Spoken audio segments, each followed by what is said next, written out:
Fran Vivas Ordóñez, estudiante de séptimo semestre del programa en Educación Artística y Cultura de la Universidad de Pamplona. A continuación, les hablaré sobre modelos de ciudadanía. El concepto de ciudadanía se relaciona con la modernidad, aunque su nacimiento se produjo realmente muchos años atrás. Para ser más específicos, hace unos 2500 años, en la época de la Grecia clásica.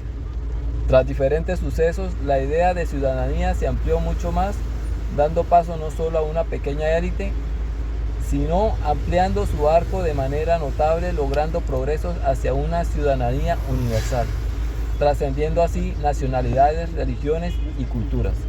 El ámbito de la ciudadanía progresa inevitablemente en dirección a una mayor igualación de los individuos, ya sea en cuestiones que afectan a los derechos como también a los deberes. Por tal motivo, es importante mencionar cómo hemos evolucionado a lo largo de la historia a través de los años. El inicio se da en Grecia con la democracia y la filosofía. Después, con el modelo ateniense, Atenas funcionaba bajo una jerarquía hasta que se empezó a desarrollar el proyecto de autonomía, con el cual cada individuo pudiera ser importante para el funcionamiento de la comunidad. Por otro lado, el modelo espartano era una timocracia a lo cual se le conoce como un sistema mixto que englobaba las clases censitarias y aristocracias. Asimismo, en Roma, por ejemplo, cayó amplio la ciudadanía a los latinos que vivían en la misma península itálica o en las colonias, y llevó a cabo una extensión de la ciudadanía a todos los miembros del ejército, que eran de procedencias muy diversas. Por otra parte, el cosmopolitismo estoico hace su respuesta cosmopolita, que se hace relativamente y de poco se está considerando y estudiando seriamente como la base teórica de una propuesta sobre la ciudadanía adaptable a nuestra contemporaneidad. Cabe mencionar que Diógenes el Cínico fue uno de los impulsores del estoicismo político, gracias a su máxima "soy cosmopolita", aunque en ella había más de crítica a los localismos que de defensa de un modelo positivo. El principal impulsor de un proyecto de ciudadanía cosmopolita que englobaba ética y política, y cuya idea iba más allá de los límites legales que funcionaban en la política de ese momento. Con la transición hacia la modernidad, hasta épocas bastante recientes, no encontramos en absoluto que el tema de la ciudadanía haya tenido una importancia tan decisiva. La caída del Imperio Romano acabó en la práctica con la ciudadanía, pues la aristocracia bizantina no le dio margen de maniobra. Los bárbaros que conquistaron Europa se romantizaron progresivamente y adoptaron la fe cristiana. El cristianismo y la ciudadanía. El cristianismo adoptó una posición poco mundana, en el sentido de que se despreciaba e infravaloraba la vida en el mundo material. La vida no es una finalidad en sí misma, y aunque tampoco se rehace el vivir en comunidad, no se valoran fuertemente algunos de sus aspectos más inmanentes. Fue así como las ciudades-estado italianas nacieron de esta manera. Las repúblicas de Florencia, Venecia, Pisa, Génova, Milán, Bolonia, Siena, etc., que contaban con autoridad propia tanto política como judicial, y que también prosperaban a varios niveles durante siglos. Florencia, las artes, las letras, el comercio, etc.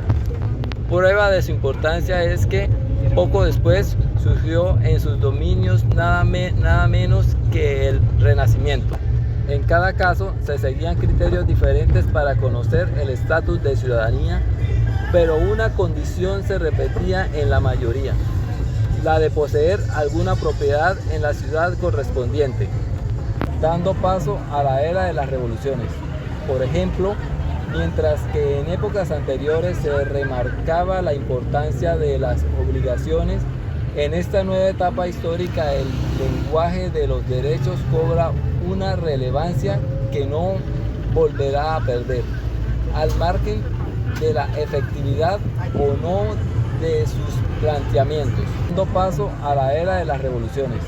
Por ejemplo, mientras que en épocas anteriores se remarcaba la importancia de las obligaciones, en esta nueva etapa histórica el lenguaje de los derechos cobra una relevancia que no volverá a perder, al margen de la efectividad o no de sus planteamientos.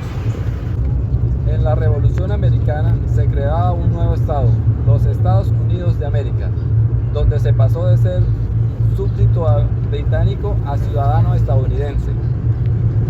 Hay que recordar que a esta unión las citadas colonias o estados llegaban con sus propias leyes e instituciones, lo que acarreaba entre ellas no pocos problemas de coordinación.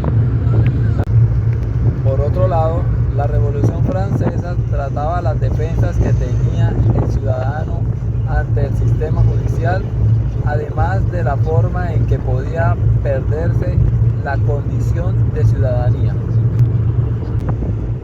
La formulación de los derechos políticos, sin embargo, fue mucho más controvertida. De esta manera, todo el mundo pasaba a ser un ciudadano, al menos en la teoría. También las minorías religiosas más destacadas, como es el caso de los hugonotes, obtuvieron algunos derechos civiles. Ciudadanía en la contemporaneidad. La interpretación de los derechos se afirmaba que la nación era la depositaria de la soberanía.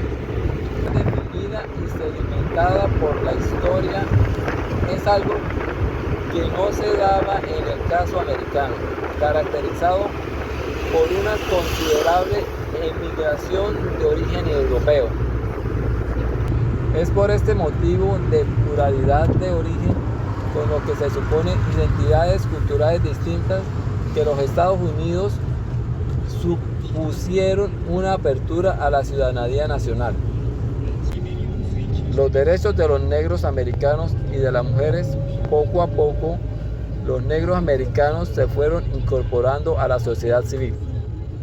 Si bien las mujeres han padecido una situación negativa durante gran parte de la historia humana, sus derechos se han ido equiparando a los de los hombres gracias, en parte, al desarrollo de la idea de ciudadanía en la modernidad. Esto muestra la diferencia de cómo vivimos actualmente hoy en día, ya que ahora todos gozamos de derechos civiles iguales y libertades que anteriormente no todos tenían, como por ejemplo derechos políticos con los cuales hoy en día podemos elegir y ser elegidos.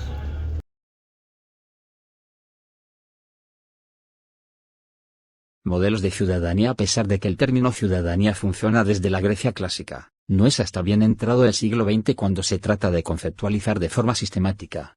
El responsable fue T.H. Marshall, 1950, que trata de superar su equivalente romano, cives, al no ser ya viable desde la época de las revoluciones.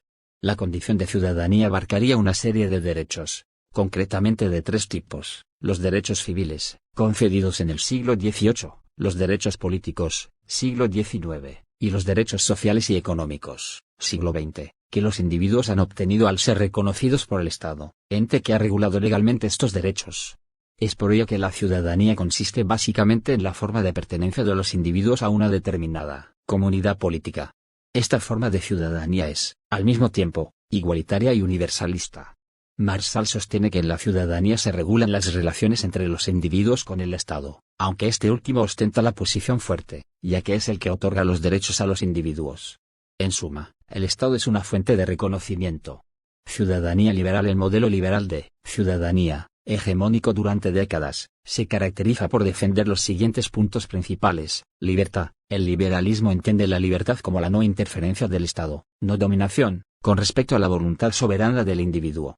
A la voluntad soberana del individuo. A este tipo de libertad se la conoce como libertad negativa. Se entiende que únicamente es el individuo, el ente que puede llevar a cabo el ejercicio de la libertad efectiva. Ciudadanía republicana. Este modelo ha ido adquiriendo más relevancia debido a algunos problemas del modelo liberal, en la segunda mitad del siglo XX. De todas formas, aunque se plantee como una alternativa al citado liberalismo, No pocos autores consideran que es inevitable un acuerdo entre una y otra opción. Un modelo mixto enlaza con el republicanismo clásico, aunque ha sabido adaptar en muchas ocasiones sus tesis a la modernidad. Sus autores más representativos son Habermas, Hannah Arendt, J.G. Pocock, Quentin Skinner o Philip Pettit. Idea de libertad. Cobra más importancia que en el caso del liberalismo el vínculo del individuo con la comunidad, aunque sin alcanzar los extremos del comunitarismo. El individuo puede desarrollar sus fines propios siempre y cuando no entren en clara oposición con el principio de lo público. Ciudadanía comunitarista. El comunitarismo, como su propio nombre indica, privilegia la comunidad al individuo, poniendo por delante los vínculos de adhesión grupal con respecto a la libertad individual, y quedando el bien común por encima del pluralismo. Ciudadanía diferenciada. En este modelo, representado por autores como Iris Young y Carol Pateman, se defiende una idea de igualdad interpretada a partir de lo colectivo, no tanto de lo individual. Se sostiene que siempre hay un grupo mayoritario que ostenta una posición dominante, y que en ese dominio siempre se da un elemento de injusticia. Por ello, se pretende en este caso la aplicación de concretas políticas diferenciales a favor de grupos minoritarios, es decir, modelos de discriminación positiva. Ciudadanía multicultural. Aunque tiene muchos puntos en común con el modelo anterior, se suelen considerar opciones distintas. Su autor más importante es Wilkin Lika, que defiende una propuesta de pluralismo cultural. Ciudadanía postnacional. Jürgen Habermas es uno de los autores que más lúcidamente se ha dedicado a analizar la situación de la ciudadanía en nuestra contemporaneidad más inmediata. Para él, es necesario reconocer la realidad de unos estados postnacionales, que son, en suma, nuestros estados plurinacionales y cosmopolitismo cívico. Se trata de un modelo defendido por autores como David Eldad de la Cortina. Por un lado, él da apunta que se accedería al cosmopolitismo cívico a través de una democracia cosmopolita, mientras que en la interpretación de Cortina, la raíz de esta propuesta residiría en Kant, que pretendía llevar al terreno jurídico lo que solo era estrictamente moral. La idea consiste en defender un sistema global de derechos y deberes de alcance universal que vaya más allá de aspectos como el lugar de nacimiento o de residencia de cada individuo. Se trataría, en suma, de superar los particularismos de tipo esencialista. Como hemos podido comprobar durante este extenso recorrido histórico, la ciudadanía se ha ido abriendo paso en la historia, aunque no siempre de forma progresiva. Su avance ha sido lento y costoso, pero de una manera o de otra se ha impuesto una presencia decisiva en nuestras sociedades, y a determinados y decisivos avances le han seguido no pocos retrocesos, aunque hoy en día podemos decir que estamos en un momento positivo para la cuestión. Hasta la época de las revoluciones la ciudadanía se mantenía articulada, en cierta forma, a partir de las directrices formuladas por el modelo greco-romano, pero más recientemente las opciones al respecto han aumentado en diversidad y, en algunos casos, también en profundidad. La mayor valoración de la idea de democracia que se da en la modernidad, fenómeno que, dicho sea de paso, se remonta al siglo pasado, concretamente después de la Segunda Guerra Mundial, el prestigio que le conferimos a sus atributos, ha provocado que, en consecuencia, la ciudadanía adquiera un papel más importante.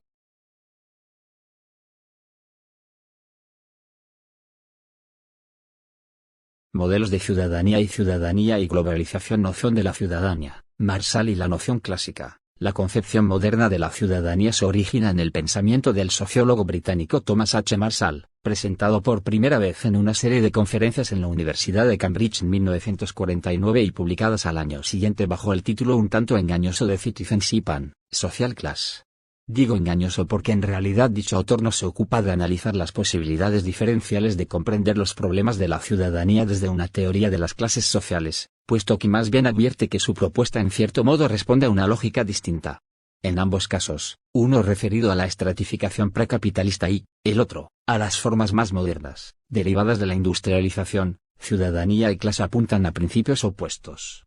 Ciudadanía es un estatus asignado a todos aquellos que son miembros plenos de una comunidad. Y también, como ciudadanía, puede basarse en un conjunto de ideales, creencias y valores. Aunque su propuesta es muy local, y puede ser acusada de múltiples carencias, en especial a la luz de las transformaciones globales de fin de siglo, la definición de Marshall sigue siendo interesante para reflexionar en torno a las posibilidades de consolidación democrática en sociedades que apenas empiezan experiencias de gobierno civil o en otras que, no habiendo sufrido los rigores de la guerra civil, sí han sentido los quebrantos de la crisis económica y de las no menos severas medidas adoptadas para estabilizar economías y reanudar el crecimiento. Pero reconociendo que no se trata de desarrollos autónomos que ocurren una vez que ha concluido el proceso precedente, que los traslapos son evidentes, como él mismo lo advirtió, y sosteniendo que es posible que se produzcan avances e incluso retrocesos en cualesquiera de los elementos, puede continuarse con menos aprensiones la reconstrucción de la propuesta analítica de Marshall. Ciudadanía y globalización. El principal reto en la actualización del pensamiento de Marshall es, a mi parecer, la adecuación de sus propuestas a las condiciones cambiantes del mundo capitalista de la época posterior a la Guerra Fría. Su utilidad es innegable porque, como se sugiere en el prólogo de Robert Moore al texto de Marshall comentado, la idea de ciudadanía emerge en el mundo de la posguerra fría no como una expresión del liberalismo que pudo haberla originado en su versión de mitad del siglo XX, sino como manifestación de resistencia a un liberalismo presuntamente global y presuntuosamente universal, que no conoce como legítima la intervención del Estado en la regulación de las relaciones entre las personas y el mercado. Ese es en cierto modo el mejor de los legados de la noción marshalliana de ciudadanía. No hay ciudadanía en un mercado total, los consumidores no son ciudadanos porque carecen de derechos. Solo les compete el deber de la realización del lucro individual. Conclusiones. Pensar la política en clave de ciudadanía, originalmente una aspiración de analistas liberales, es hoy, especialmente en América Latina, una demanda política propiamente tal. Esto quiere decir que la ciudadanía, más que una práctica consolidada, es una aspiración social en una región donde los déficits de ejercicio pleno de ella son severos, más agudos para mujeres y etnias, pero generales. Las carencias no son solo de derechos sociales, pero es evidente que la formación de responsabilidades colectivas para la construcción de sistemas sociales no excluyentes es requisito indispensable para la consolidación de la democracia. Dicho en otras palabras, el desarrollo democrático sin derechos sociales es posible pero no es sostenible.